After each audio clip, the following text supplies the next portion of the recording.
story is kind of well known in the musician scene in Chicago. And the person that Billy Corgan saw shapeshift was Tila Tequila. I know, it's wild, right? It's very strange. So I just decided to reply to this person. Given their background and where they came from and their little backstory they gave me, I decided this was a thread worth pulling on. So I just said, hey, I would love to know more. Please, if you can give me some more details, like here's my email, let me know. And I just thought, we'll see what happens. In the meantime, I began researching Tila Tequila, and I found this very strange video from her in around 2012 where she's talking about the Illuminati. So let's check this out. So I'm making this video because now is the time, and I am about to release some very important documents as well as proof, so you know. And once again, I want to thank you all for your support, because the more you support me, the more I'm able to speak out for you and expose more truths to you.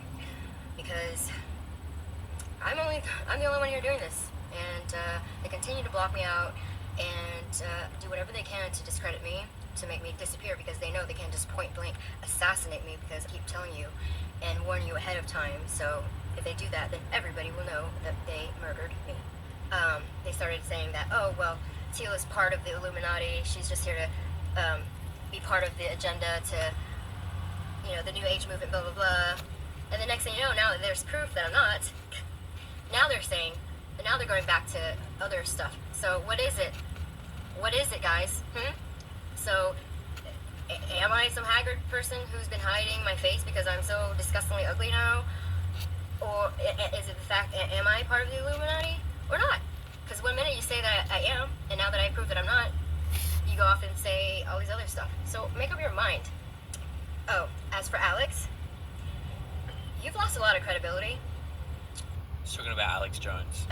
Amongst a lot of people. I mean, even myself, I was a fan for a little bit, but then I started noticing as well that, okay, everybody listen here, here's another valid point.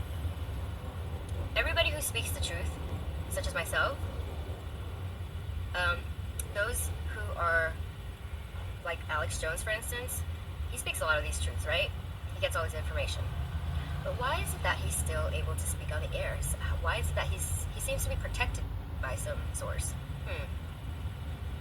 Why do you think that is? And why is it someone like Tila Tequila, who speaks of the same thing? I don't even go as far as Alex. I speak, the truth as well, but why am I being banned? Think about it. It's a pretty interesting point about Alex Jones. Like, he does out a lot of people. But I don't know, I guess he's kind of independent as well. But then again, people like David Icke have been kicked off of platforms and just flat out banned. That doesn't happen to Alex Jones. It is a fair point. Because I'm speaking the truth, but I'm not trying to put people in fear. I'm not trying to scare you.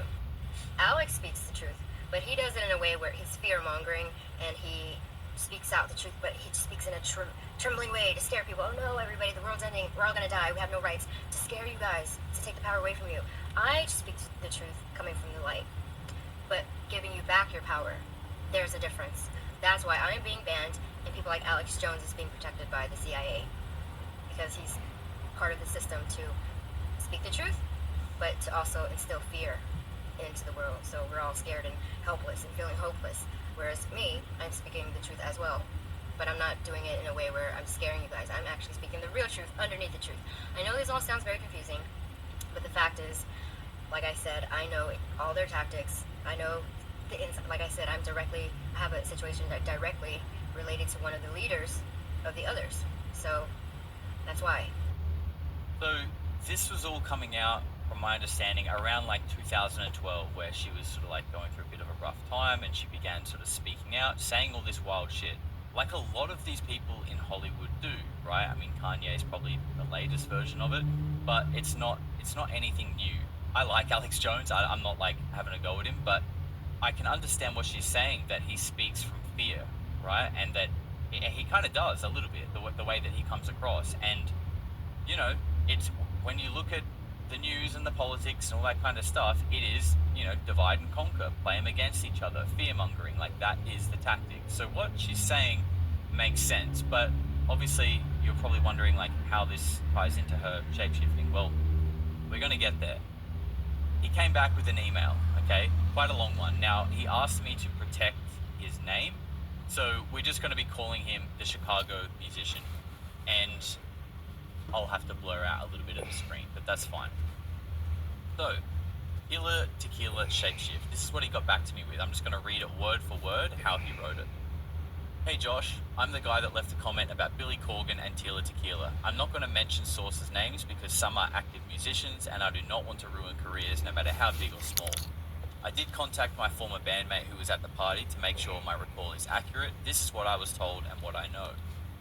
In 2009, Billy was seeking investment partners to co-found a pro wrestling company based in Chicago and other projects, but primarily wrestling. He planned a party and invited celebrities such as former wrestlers, athletes, musicians, and private investors to his Beverly Hills mansion he just purchased. Tila was invited by Sean Merriman, former NFL player. He was with another female as well. Billy and Tila got to know each other during the party, and he asked if she would like to stay the night. She did. My former bandmate, I'll call him BM, manager was invited, so he invited BM. BM manager was close to Billy, so the manager gets a call from Billy the next morning, and the conversation was something like this.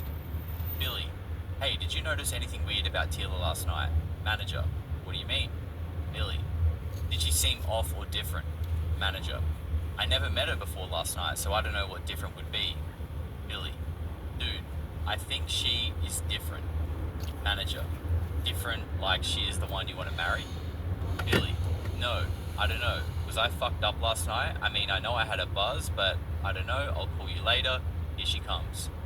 The manager heard Tila's raised voice before Billy ended the call say, why the hell did you sleep in another room? He told the manager later that day he swore her face began to change when they were fucking. He told him the more she was getting off, the more her face contorted and took a different shape. A week or two later, he told the manager he must have had a hallucination and was still talking to her. They were never seriously dating, but would occasionally hook up. A few months, Billy came to Chicago and had Tila and Casey Johnson. Her dad is the owner of the New York Jets, and Billy, Tila, and Casey invited several of his friends, including BM and BM manager, to his Gold Coast condo for a get-together. By the way, there is a Gold Coast in Chicago. This is not in Australia. BM said it was normal get-together drinks, a little smoke, he didn't see anyone doing hard drugs, and no one offered him any, and it was an early night. After everyone is gone, Billy and the girls are having fun.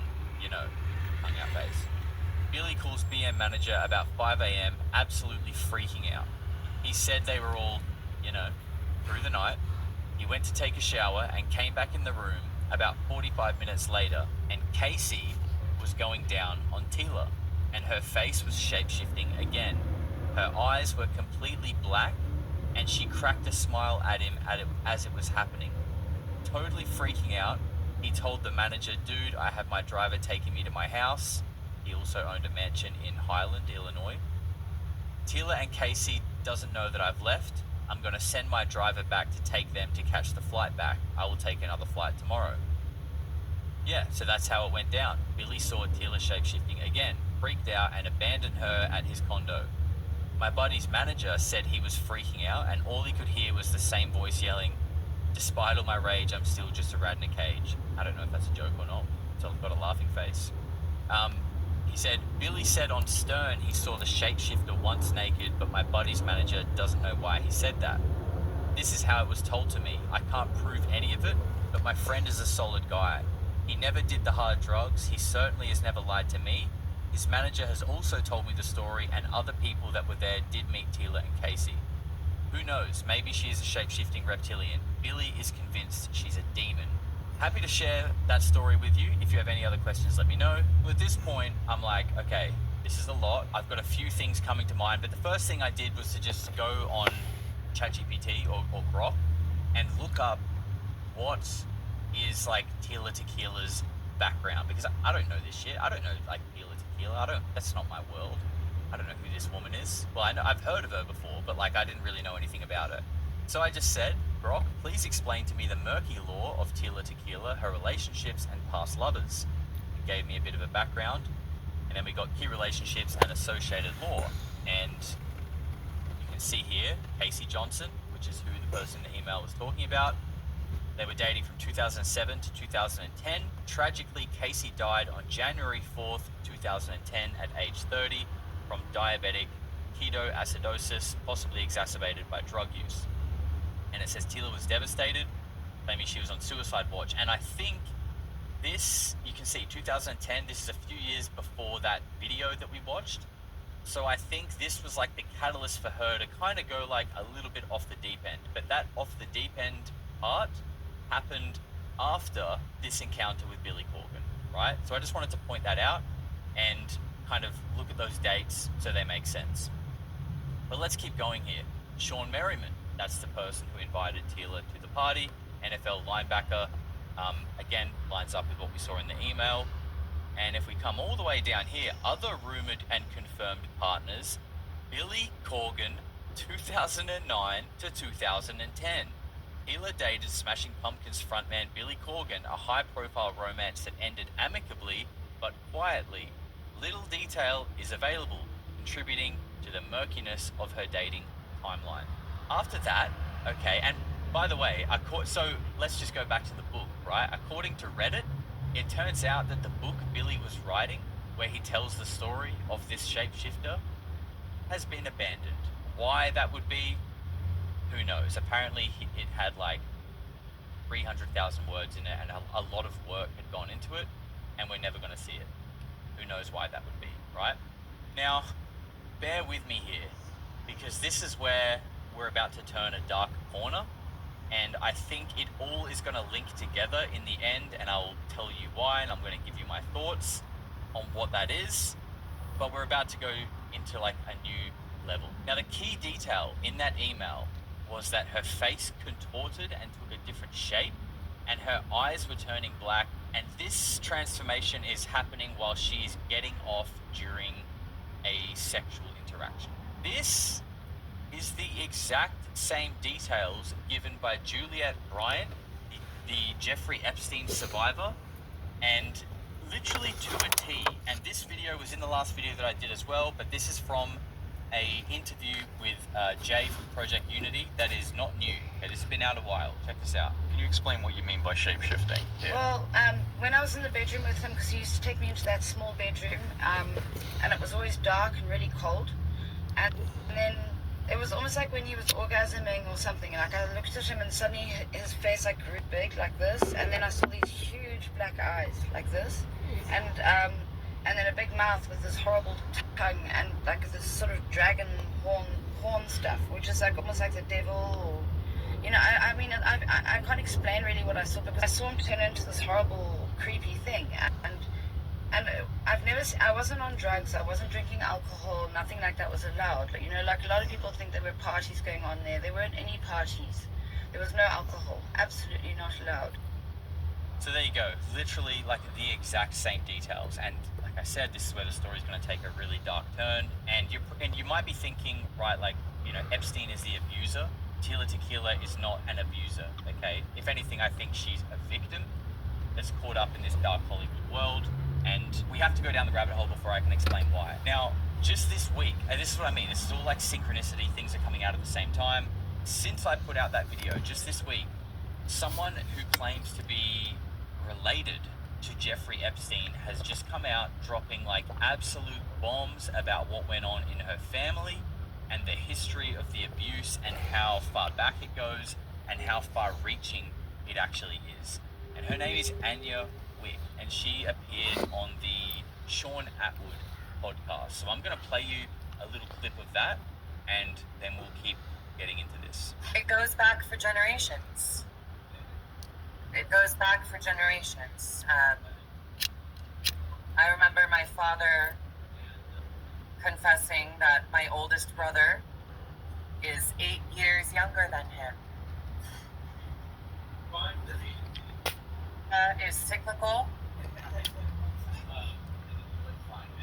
With men, especially, when they stifle it, they repeat the patterns, which I don't see as an excuse. I'm not but of course this happens with men. And power and pressure to conform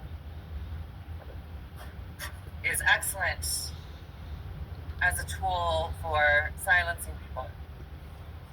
They told me that we belonged to the cult of Baal, B-A''A''L.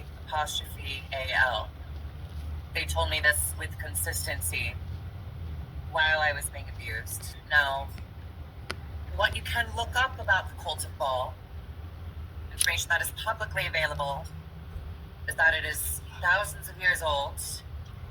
It is a Phoenician satanic fertility cult.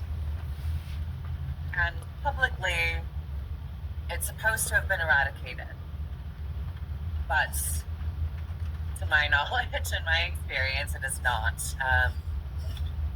This is what people perceive the Illuminati to be. It is a group of elites that practices forced and uses these crimes to control people. They happen to have a huge reach over politics and entertainment. My great-grandfather, according to my father, was Walt Disney. Before he moved to the United States, his name was Artur Bick. ArturbickE.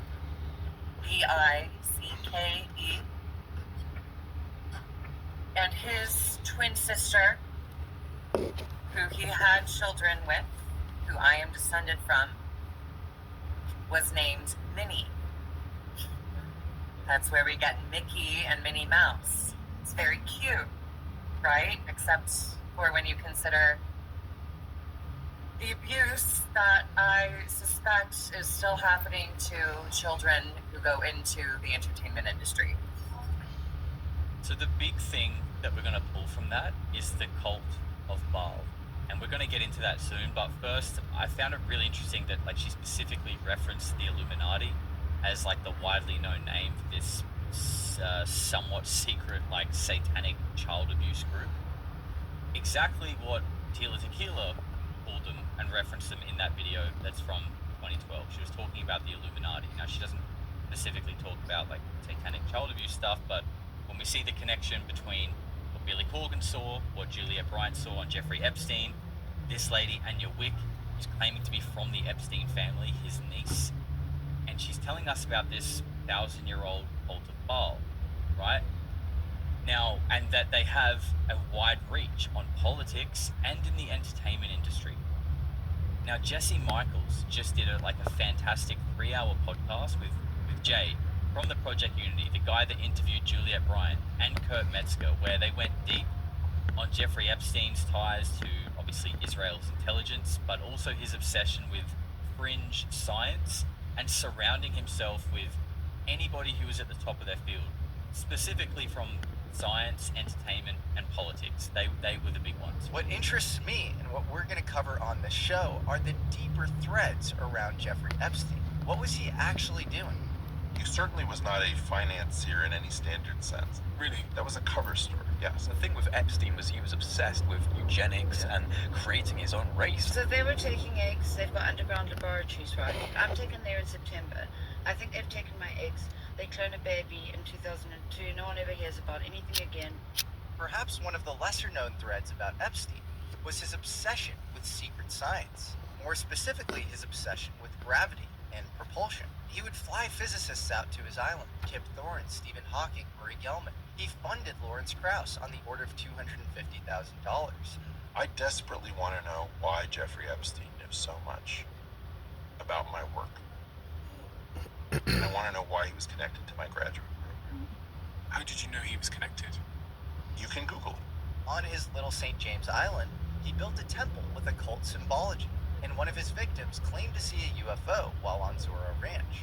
It was like he was a front, a global honey trap for secret science, arbitraging the lameness of modern academia and the sexual repression of its scientists. Perhaps the weirdest through line with Epstein when it relates to UFOs is the fact that former OSS officer Donald Barr was headmaster of the Dalton Preparatory School around the time that Epstein got his job as a teacher there. Remember, the OSS was the predecessor to the CIA. Donald Barr wrote a sci-fi book called Space Relations about a future where humans have formed an intergalactic empire ruled by aristocrats. Half the book is about this intergalactic elite class systematically trading underage sex slaves and often using them to gain leverage over other elites. Ring a bell?